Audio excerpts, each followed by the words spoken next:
Snap Studios. Did you know there's a cannabis company that ships federally legal THC right to your door? I'm talking about Mood.com's incredible line of functional gummies. And you can get 20% off your first order at Mood.com with promo code SNAP.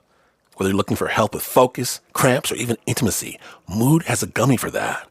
Best of all, not only is every Mood product backed by a 100-day satisfaction guarantee, but as I mentioned, listeners get 20% off their first order with code SNAP. So head to Mood.com, find the functional gummy that matches exactly what you're looking for, and let Mood help you discover your perfect mood. And don't forget to use promo code SNAP when you check out to save 20% on your first order. Summer is here, and 365, Whole Food Market's house brand, has everything you need for delicious summer fun. For less, no matter who is coming over. And the Snap tip is to look for hundreds of yellow, low-price signs that help you save without compromising the quality you expect from Whole Foods Market. Find them on meats, boneless chicken breasts, more, all no biotics ever. You can find great low prices in-store and online. Shop Whole Foods Market for everyday high-quality, low-price items. Terms apply.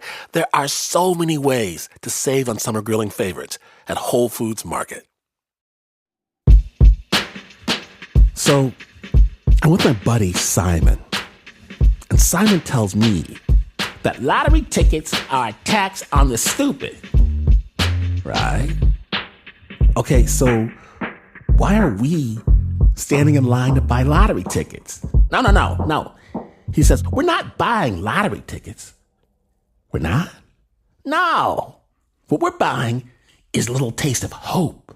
A little taste of what if, a little taste of magic that we can put in our pockets to distract us from the drudgery and the agonies of everyday life. That's what we're buying at this gas station. Wow. All that for the price of a losing ticket? What a bargain. But, I can't help but think, what if we could tip the scales? What if we knew a guy who knew a guy? What if just once we could make it so that this wasn't a losing piece of paper after all? Well, today in Snap Judgment, the fix is in. Snap proudly presents Winning Colors. My name is Glenn Washington, and I don't care what Simon says. Stupid bets are the best kinds of bets to make when you're listening to Snap Judgment. Now then, Mark Paul. He was in his early 20s when folks started calling him Miami. Dressed in pastel-colored shirts, linen slacks and white tennis shoes, no socks. Most days, Miami'd hop in his Mercedes convertible and head to Miami's favorite place, the racetrack. And Miami knows a special horse when he sees one. And sensitive listeners should know, this story does include descriptions of gambling money away on the ponies. Snap producer Bo Walsh brings us a story. Snap Judgment. One day, Mark Paul, a.k.a. Miami, was at home in Los Angeles. August 13th, 1987, I remember. Hard driving action on the most exciting track in the world. Saratoga Raceway on live TV. Get a better run for your money and win. When he tuned in on TV to watch a horse race, He was at Saratoga Racetrack in New York. Saratoga Racetrack is the biggest racetrack, the finest racetrack, the best horses, and they debut a lot of the best young horses, the 2-year-old horses that are racing for the first time. I wasn't really paying a lot of attention to it, but this gray filly who was just huge, I see her go into the gate. She's just bigger than a 2-year-old filly should be, and the fact that she's gray, she's shining like a metallic sports car, just caught my attention. And they're up.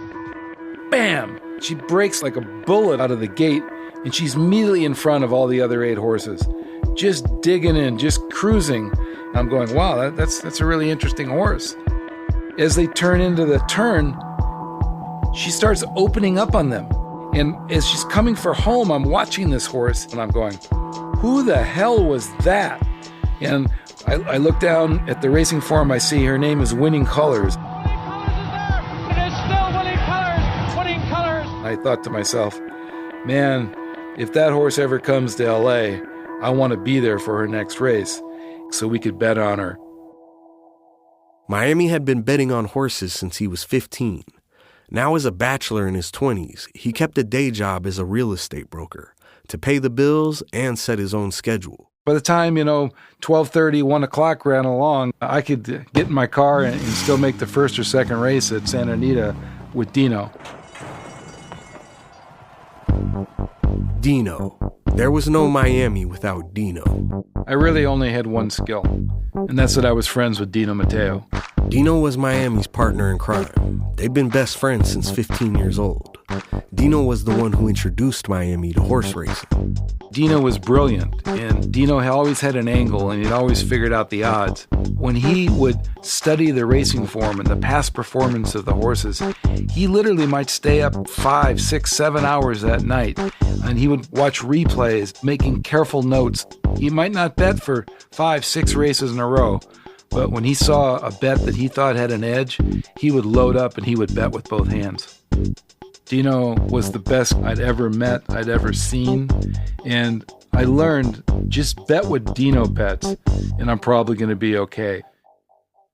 So the two of them kept an eye out for when and where Winning Colors' next race would be. And then, on Christmas Day, they got an unexpected gift when they learned Winning Colors was slated to run at Santa Anita Racetrack near L.A. the very following day.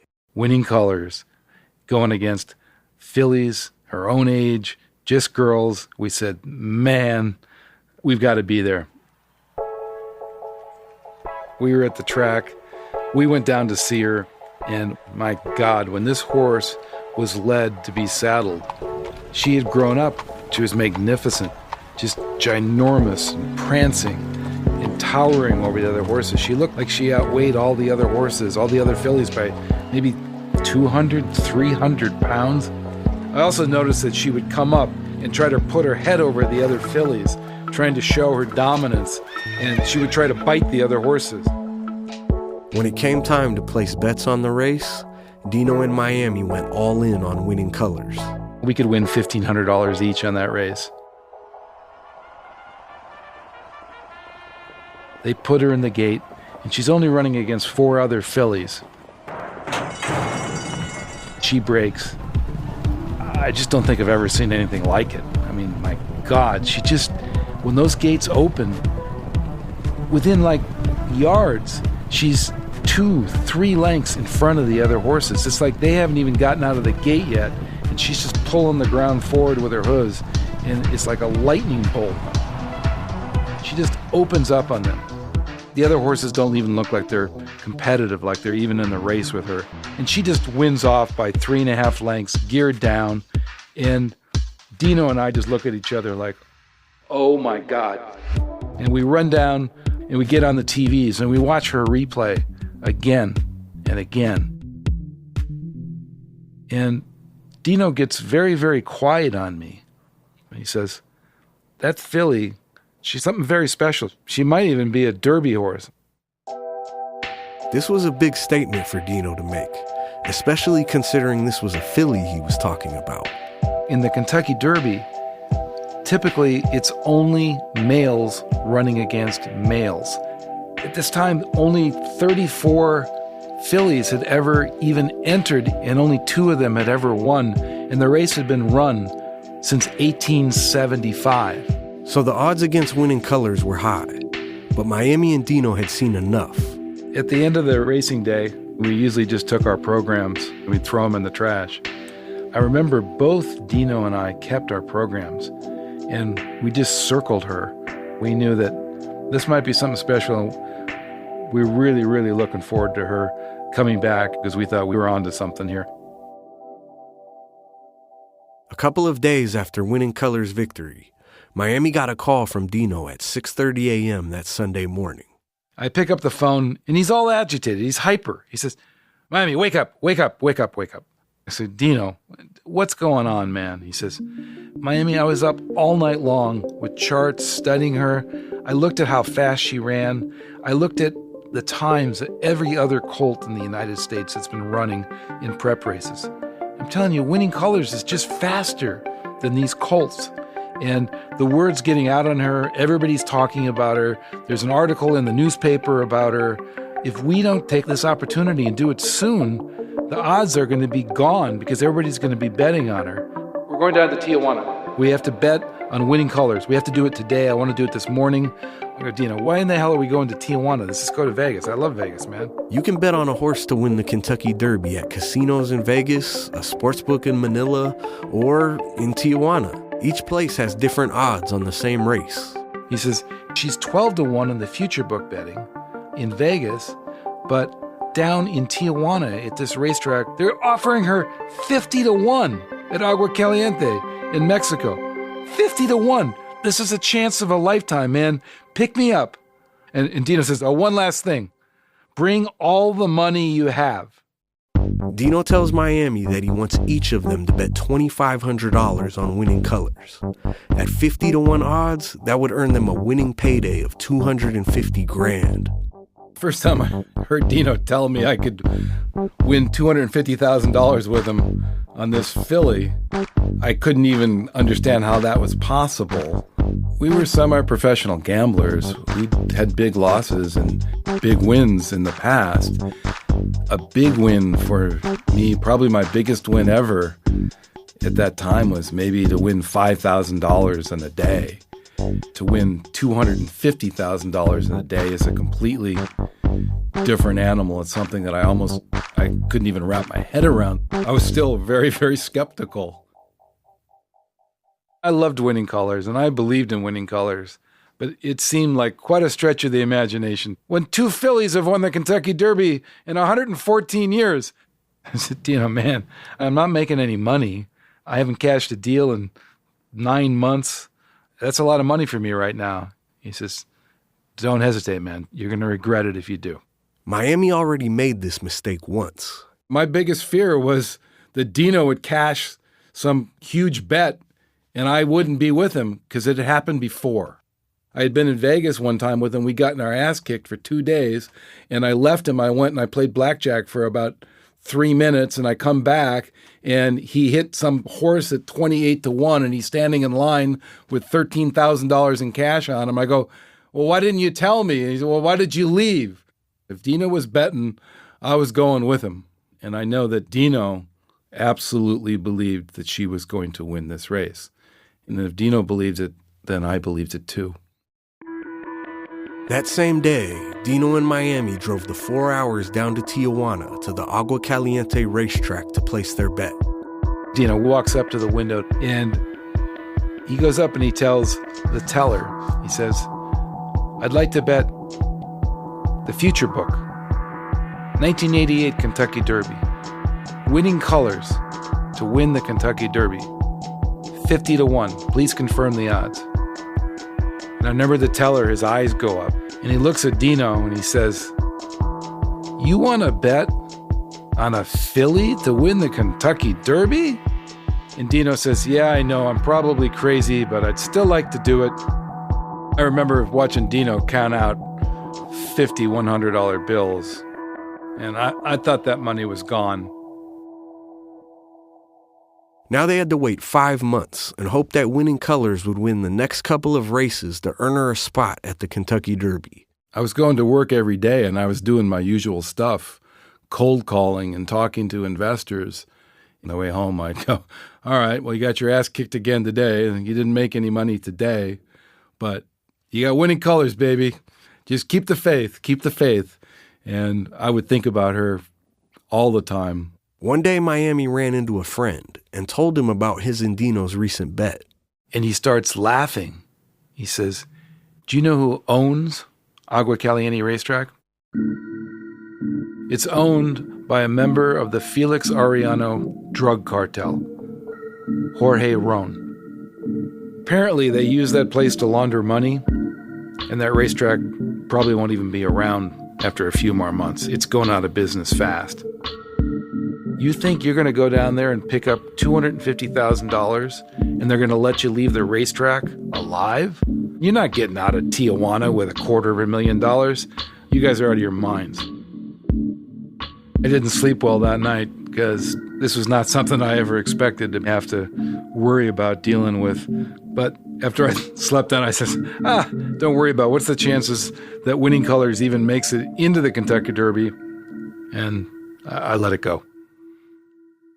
I think I blocked it out mostly because I was like, I'll deal with that when she gets into the damn Derby.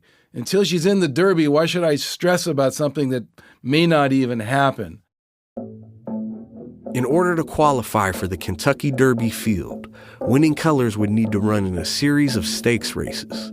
And in February, it was announced that her next race would also feature Goodbye Halo, the top filly from the East Coast. Dino and I were really afraid of Goodbye Halo. This is the first time that Winning Colors had to face a horse who was actually more experienced, had accomplished more, had won more money than she had. On race day, Dino and Miami were there to catch the action. There was a lot riding on this race. A victory would establish Winning Colors as the top filly and bring her one step closer to the Kentucky Derby. But as Miami and Dino watched her being saddled in warm-ups, they could see she looked a bit off. She's rearing and wheeling, and she's just acting really, really nervous. And she even has sweat between her legs, which she'd never seen before. And Goodbye Halo just looks calm as a cucumber. And I noticed something, too, that the other jockeys are snapping their whips on their boots, just bam, bam, making noise, doing that intentionally to scare Winning Colors. And they're trying to do everything in their power to get her out of her comfort zone. So they load her into the gate, and the crowd is wild. The crowd is really pumped up for this race. And we're watching Winning Colors, and she's agitated, she's jumping around, she's banging her head on both sides of the gate. And we've never seen her like this. And I'm thinking to myself, this doesn't look good. I just bet $3,000 I don't have and I can't afford to lose. Oh, man, I don't know about this. And away they go, the 5 fillies coming away in a perfect line. A lot of speed on as they go for the lead, Winning Colors on the outside. Within strides out of the gate, she's just out there winging, and she's going too fast, too early. And Dino yells to me, she's going too damn fast. She can't do that. She cannot go that fast and hang on. Goodbye Halo is going to come for her. They head now to the 3/8 pole, Winning Colors. Gary Stevens trying to slow them down, but here comes Goodbye Halo, not going to allow that. Winning Colors is just screaming on the front end. She is flying out there, and she turns into the backstretch, and for the first time, another horse comes up on her and doesn't catch her, but is within just ahead of her. Goodbye Halo on the outside, puts the pressure on Winning Colors, and the 2 favorites now start to pull off up front. As they hit the wire, she just cannot shake Goodbye Halo. Goodbye Halo draws even with her. They're running for another 100 yards. Goodbye Halo going the better of the 2 at the 16th pole. Winning Colors not beat yet. Goodbye Halo by a head to Winning Colors. Goodbye Halo. And right at the end, Goodbye Halo just pulls ahead and beats her by a half length. I knew we were in trouble. I knew we were in trouble not just because she'd lost, but because the way Dino was responding. His head drops into his hands. Dino was devastated. And I don't think he was as devastated about losing $3,000 as he was that his belief in her had somehow been let down. If Dino was this depressed and this sad about what he'd just seen, that the chances of us cashing this bet had probably just gone down the drain. I mean, she probably wouldn't even make the Kentucky Derby field, yet alone be able to beat the Kentucky Derby colts. I thought it was probably over. I thought there's very, very little chance we could win this bet. I was crushed.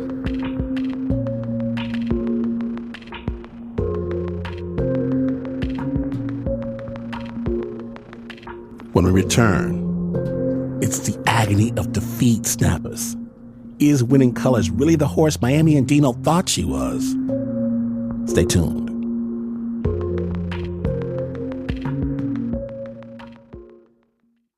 Everywhere I go these days, everything I do, it seems like there's always an extra fee, an extra hot sauce fee.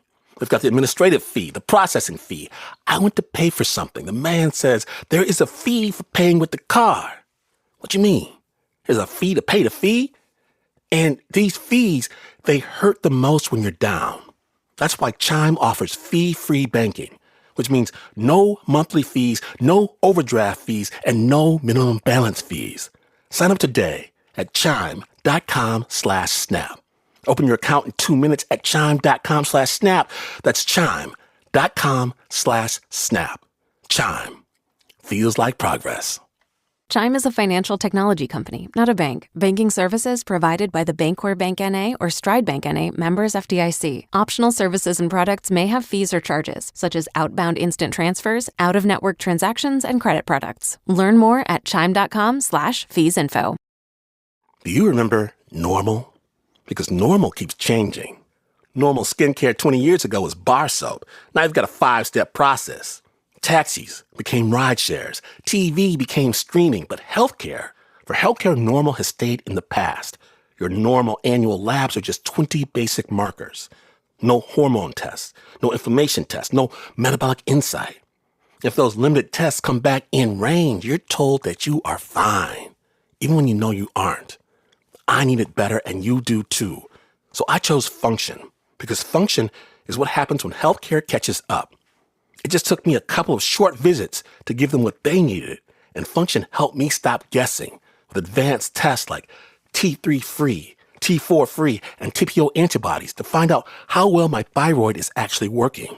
As for ferritin levels, vitamin D, leptin, insulin, welcome to the new normal in health. Not the outdated version you grew up with, your baseline, your body, on your terms. Learn more and join using my link. Visit functionhealth.com/snap.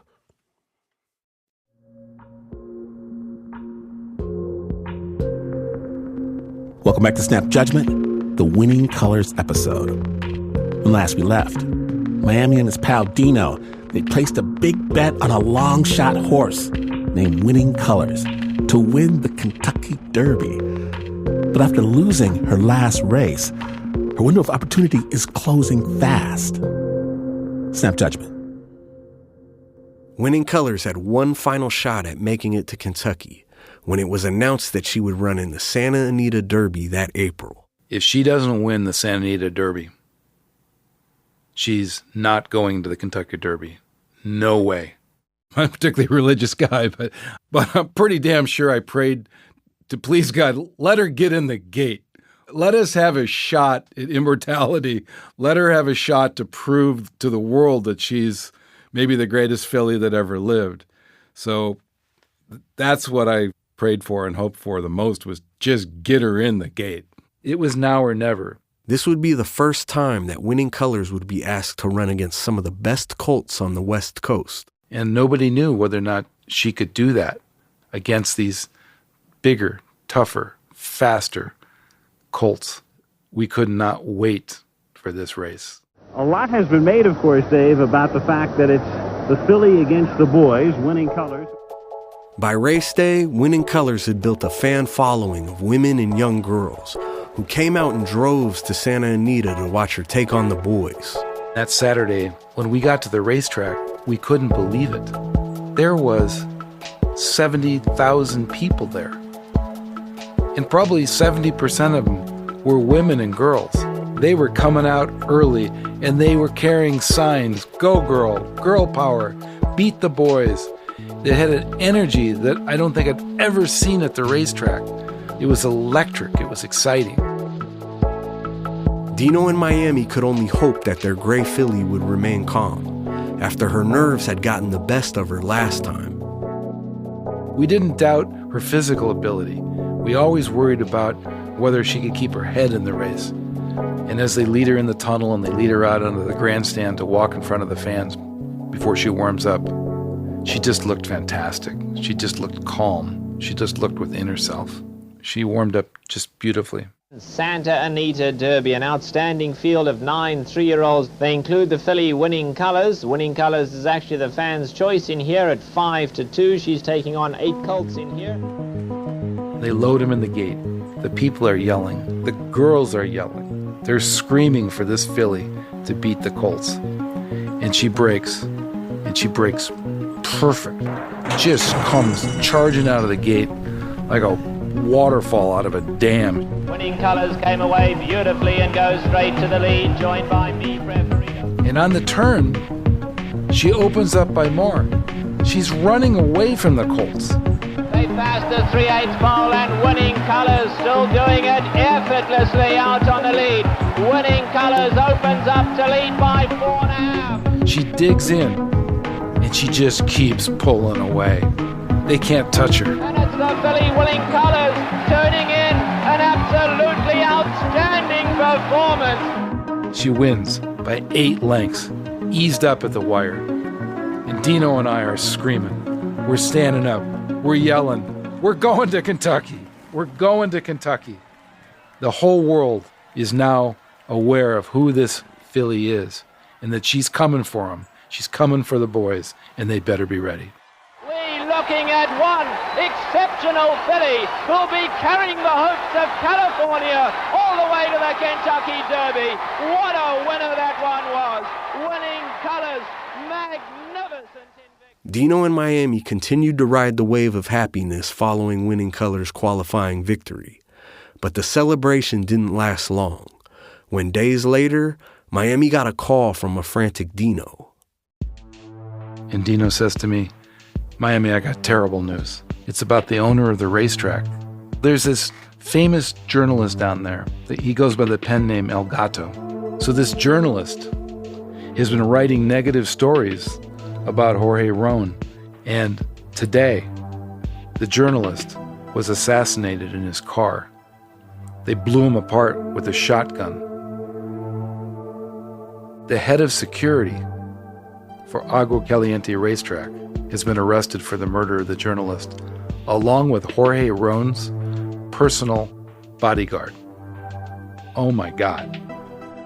They're killing journalists just for writing bad stories. This is not something that I expected. I want to cash a bet on a horse race. I don't want to have crap like this. That was pretty much it for me. I was like, Dino, I'm out. I just didn't sleep that night. I was a lot more scared for my life and Dino's life than I was about cashing any bet. But with the chances of Winning Colors taking the Kentucky Derby becoming more and more of a reality, Dino was not about to walk away. Not only was he convinced she would win, he was intent on going to Tijuana to watch the Kentucky Derby from the Agua Caliente racetrack and cashing in his wins then and there. He convinced me that being there that day was important because that was the day that there were going to be thousands and thousands and thousands of people at that racetrack. And it would be a lot safer for us to be surrounded by thousands of people if she wins the Derby than us having to go back a week later all alone and collect $250,000 from a racetrack owned by the cartel. And I kind of had to say, yeah, Dino, you're right. So when the first Saturday in May arrived, the day of the Kentucky Derby, Miami showed up at Dino's house for their trip to Tijuana.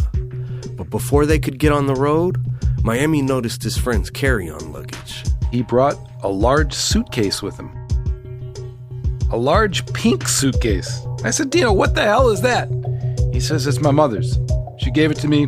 I think we can put a lot of the money in there. It's full of the trash bags. I said, trash bags? Yeah. He said, the garden trash bags. I got a bunch of them. I said, you're telling me we're going to drive down to Mexico with plastic trash bags and fill them up with cash and cross the border? That's the plan?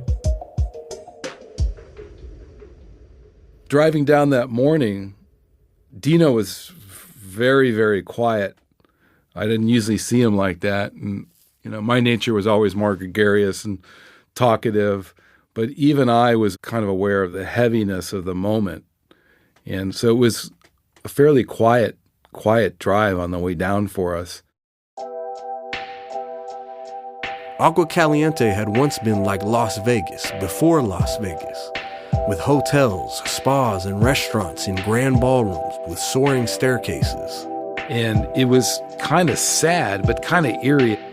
So at the racetrack, there's TVs hanging everywhere. But they're not big, great TVs. They're little TVs. They're not supposed to be black and white, but I think half of them look like they're black and white. But it didn't matter. The place was alive, man. There's 3 mariachi bands playing. There are cocktails flowing. There are street vendors, and there's cocktail waitresses in short skirts running around, and there's a lot of American gamblers. It was just a wild, energetic scene, but I'd never seen Dino so focused. Dino's eyes were fixed on the nearest screen, where the grainy footage showed the horses beginning to warm up. The crowd begins to swell, and also the anticipation around the paddock as we await the Kentucky Derby. The only place as alive as Tijuana that day was Churchill Downs Racetrack in Louisville, Kentucky itself, where the actual race was being held. This crowd now officially estimated at 135,000, one of the largest one-day sports crowds in all the world. The place is so overrun with people that amount of noise can actually spook and frighten the horses, especially a horse as headstrong as Winning Colors. And that was one of our biggest fears. 16 of the top colts in the country were running in the 1988 Kentucky Derby. This is the toughest Derby field in the last 30 years. There's an undefeated champion. There's other Derby winners from around the country. This is a field full of champions. Winning Colors was the sole female entrant. It's a very deep field, and as usual, a big field, so you can make a decent case for just about every horse. Back in Tijuana, watching on small fuzzy televisions, Miami and Dino spotted their gray filly on the screen. She seemed calm. She seemed very within herself. We watched her be led in front of the grandstand. We watched as they sung My Old Kentucky Home, the famous song. And she just looked absolutely resolute and calm. And we were really hopeful that she would stay that way. The sun has never shone brighter on the Kentucky Derby and the Old Kentucky Home than it does today.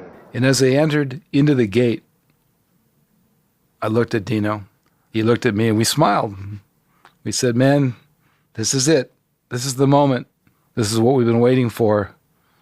And we just felt happy because we'd gotten to this moment. We got our chance, and that's all we could ask for. And as these 3-year-olds load into the starting gate, as they move into line for this 114th running of the Kentucky Derby. And they're off. The bell rings, the gate crashes open, and she breaks perfectly, flawlessly, never better in her life. There goes the roan filly, Winning Colors, grabbing the lead right from the start, taking command by a length on the far outside. We can see her because she's gray and she's in front. Within a quarter mile, she's running away from all of these colts, and she has to go into the first turn. They go to the far turn, and it's still Winning Colors showing the way, and no one has challenged her yet. She entered the far turn, leading into home by 3 lengths, and she accelerated. She continued to just put away the colts. And she went up by 3, 3.5, 4 lengths. She came out of the turn just flying, just digging in. And even on that little television, I could see this gray filly just running away and embarrassing the colts. She's led from the start, every pole a winning one, and it's Winning Colors showing the way as they straighten away in the lane. Taking command and drawing off, now she's in front. Turning for home, I could see her shorten her stride. She had gotten tired. And you could just see there's no way she was going to make it to the wire. She was all out, and we could see she was going to get caught. But she just kept going. She just gave everything she had in an all-out run for the wire. And down the stretch they come! Winning Colors in front! Here comes 49er on the outside! Winning Colors by a hit! she hung on by a photo, by a short neck. I could tell she'd won, and declared a photo finish. Well, there she is, only the third filly in 114 years to win the Kentucky Derby, winning colors. You know, it just could be, Charlesy. She is a good one. We were screaming and high-fiving and dancing. But shortly thereafter, a calm came over me that I didn't expect. It was like my brain couldn't really process that our dream and our belief had been done and that she had actually been able to get in the Derby and beat the best colts and win a photo finish. And it had happened. And I needed to just sit and I needed to just think for 5 or 10 minutes. Dino had this stupid pink suitcase, and he was dancing around the suitcase. And Dino sat down, and he was calm and quiet himself. And it went from super joy to, all right, we have work to do here. Dino said to me, we got to let this place calm down. Let it clear out just a little bit. It's too crazy right now. A cocktail waitress who Miami knew from his previous visit suddenly appeared. She whispers in my ear. She says, be careful. They know who you are. And my mouth dropped. She left. They know who we are. What does that mean? We get up. We go to the window. We present a $250,000 ticket to the teller. And his eyes light up. He says, oh, a big one. And he calls for his supervisor. A couple minutes later, seemed like a year, the supervisor comes up and says, that's a big ticket. And says, no, not today. You'll have to come back. Dino looks at him, leans forward, says, what do you mean, not today?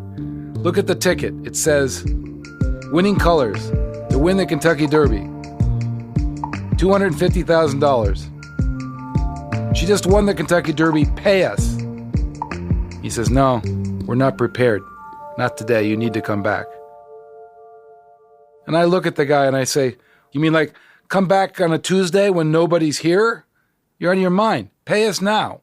We look over our shoulder, and guards are now standing behind us, 5 feet away from us, with rifles slung over their shoulders. And I'm thinking, this is really not good. This is really dangerous. And I whisper to Dino, we got to get out of here. We got to get out of here now. And I grab him hard. He's resisting. He's yelling. But he comes with me. We started heading out, heading for the staircase. And I noticed the guards are following right behind us. I said, Dino, run. We start running down the stairs. And I can hear the footsteps of the guards. 5 of them clacking behind us. We start running down the stairs, into the parking lot, and sprinting towards my car. I fire up my car. I hit the gas. We're doing 60, 70, 75 miles an hour in the damn parking lot by the time we hit the main street. I go over the curb because I don't want to wait.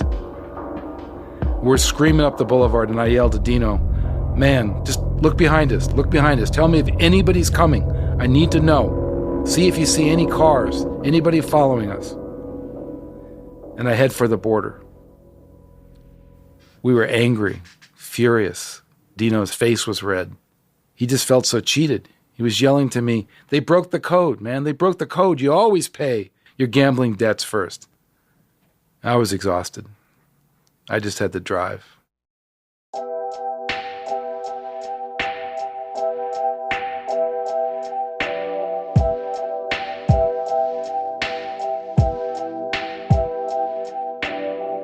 After the break, is $250,000 worth it?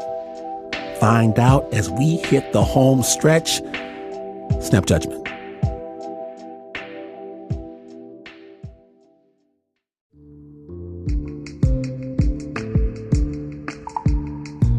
Welcome back to Snap Judgment, the Winning Colors episode. My name is Glenn Washington, and before the break, our gamblers were denied their huge payday after picking Winning Colors 5 months earlier to win the biggest race of them all, the Kentucky Derby. So, what will Miami and Dino do now? Will they walk away, or will they risk it all? Snap Judgment. It was nighttime when Miami dropped Dino off at his home. They agreed to meet the next morning for breakfast. Miami couldn't sleep. He knew there was nothing that could keep Dino from going back to collect the biggest score of his life. It was the gambler's code. The money was due him, and he was going to go get it. I was positive of that. I can't say that I was willing to die for this money. It was just money to me. But I also knew there was no way that I could not accompany and back up Dino going. I felt a responsibility as kind of like Dino had done his part. He'd given me the winner of the Kentucky Derby, a filly 6 months before the damn race. And it was my job to collect the money, and it was my job to get Dino home safe, and it was my job to get me home alive. And that weighed on me really heavily, and it became, you're the leader of this group now. Dino was your leader. He did his job. Now it's your job to get him home. Dino and Miami thought long and hard at breakfast the following day about what their next move would be. When Dino mentioned he might know where to hire some muscle, Dino told me that he had a buddy of his that knew these 3 guys that were professional fighters. They do jiu-jitsu and karate, and they would go all the way down to Tijuana and back with us. They would drive their own car, but when we needed them, they would be with us. They would surround us. Miami and Dino didn't have time to waste. So 2 days later, that Tuesday, they prepared to drive right back down to Agua Caliente. But first, they had to meet their newly hired protection. The fighters pull up in this green little Isuzu with a antenna that was hanging off the side, and they get out of their car, and I can't believe it. The biggest one of them is 5'5", maybe. The other 2 are 5'3" and 5'2". I said to Dino, this is supposed to be the fighters. This is the muscle.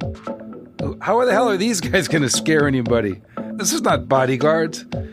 Apparently I pissed one of them off because he came up to me, the leader of the bunch, and looked at me and said, you think I can't fight? I'll kick your ass right now. I said, okay, I believe you. And we hightailed it for the border. When they arrived, the Agua Caliente racetrack was as quiet as they feared. We backed our cars in so that we could get out of there as fast as humanly possible. We've been able to purchase 6 backpacks. Dino had 3 of them. I had 3 of them over my shoulder. The fighters fanned out around us and behind us, and we headed right into the main office. As Miami, Dino, and the fighters approached the front steps to go inside, they walked past a series of several more armed guards on their way to the betting window. When we first presented the ticket, the teller's eyes lit up because she immediately saw the amount, $250,000. And when she called for the supervisor to come over, almost immediately another guard appeared. I can remember sweat running down the back of my neck. Dino, Miami, and the fighters waited for the supervisor, surrounded by the armed guards, until a man in a suit appeared. He looked at us really, really sternly and said, I need to talk to El Jefe. Stay here. And about 10 minutes later, the well-dressed man in the suit came back. He said, follow me. So I motioned for the fighters to follow us, and he put up his hand. He said, no, only you 2. Dino looked at me and said, I don't like this. I looked at him and said, what can we do? So we followed him. We go down 1 flight of stairs. We go through 2 big, giant oak doors and another door that was set up with bars. And my first thought was, where are we going? Are we going down to like a jail, a prison? What the hell's down here? He opens a door, and it's very dark. There's one light bulb hanging in the back of the ceiling, and the place is full of cigar smoke, heavy, heavy smoke. It took a minute for our eyes to adjust, and then we could see there was a big, heavy-set man, kind of a grimy suit, stained, in the back smoking a big, big cigar.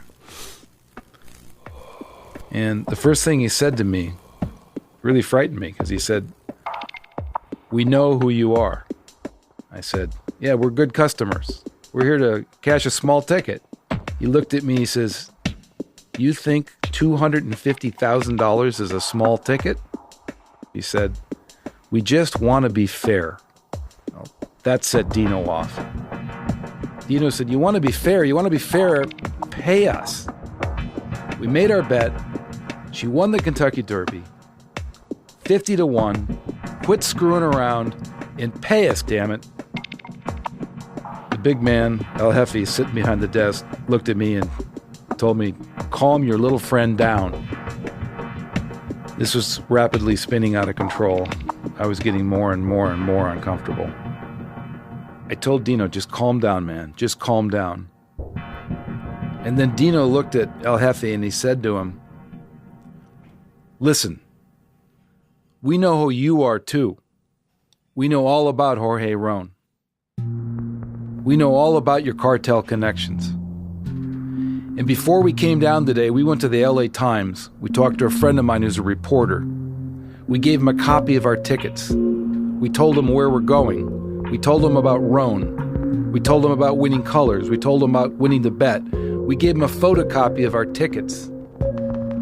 And if you guys don't pay us, you and your boss, Ron is going to be on the front of every newspaper in LA tomorrow.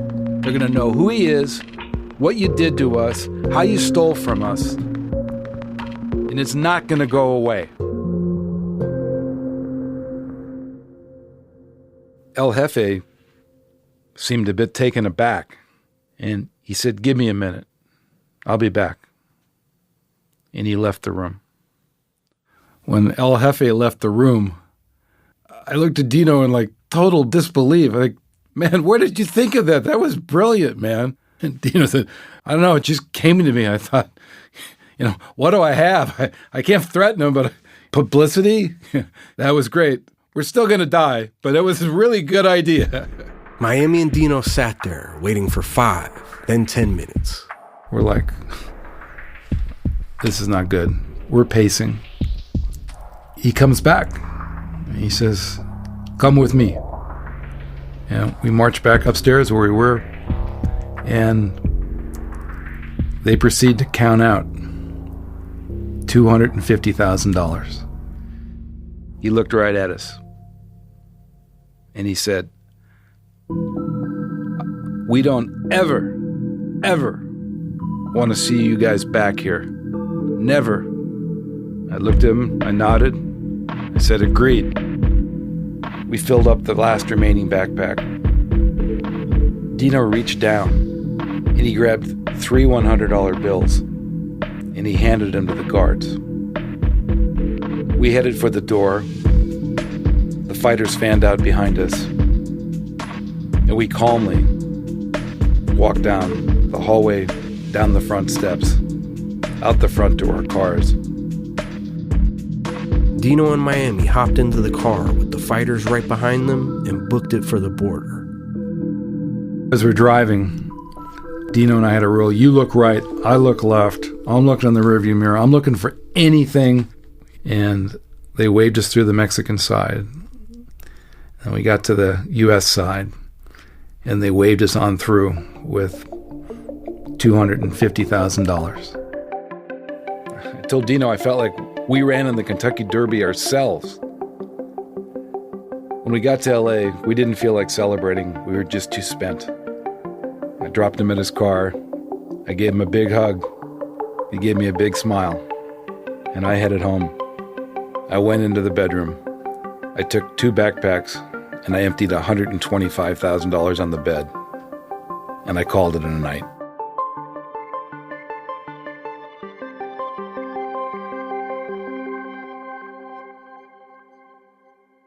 4 months later, Miami and Dino were still savoring their victory when they did something that they hadn't done for any other horse. They went to visit Winning Colors at her stable in Southern California. She had just gotten, if possible, bigger and filled out, even more muscular. She was just beautiful. She was just dynamic, and she was unique. It's like, I wouldn't say paying her respects because she was very much alive, but we wanted to honor her and just be in her presence. She was greatness.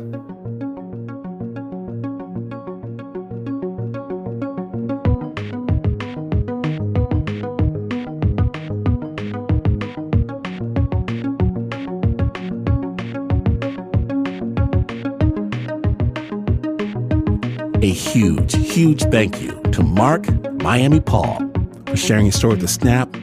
If gambling has become a problem for you or someone you know, you can call 1-800-GAMBLER 426-2537 to seek free, confidential, 24/7 problem gambling assistance. And I know that you must be wondering what happened to Winning Colors. After her 1988 Kentucky Derby crown, the Big Gray filly retired the following year with 8 career wins, and in 2000, she was inducted into the U.S. National Museum of Racing and Hall of Fame. In 2008, at the age of 23, Winning Colors was laid to rest in Lexington, Kentucky. To find out more about Miami and Winning Colors' story, check out Miami's book, The Greatest Gambling Story Ever Told. The original score for that piece was done by Renzo Gorrio. It was produced by Bo Walsh.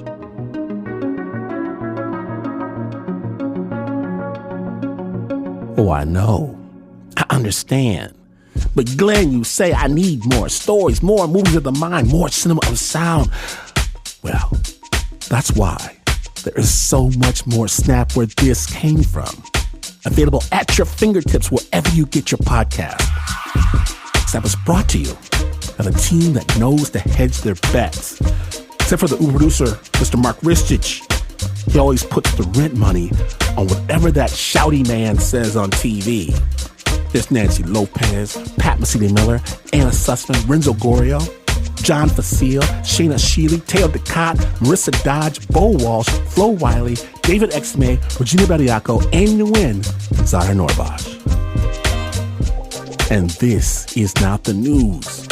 No way is this the news. In fact, you could decide that you're not going to fool with the mafia anymore. Never, ever, ever again. Right after one last bet.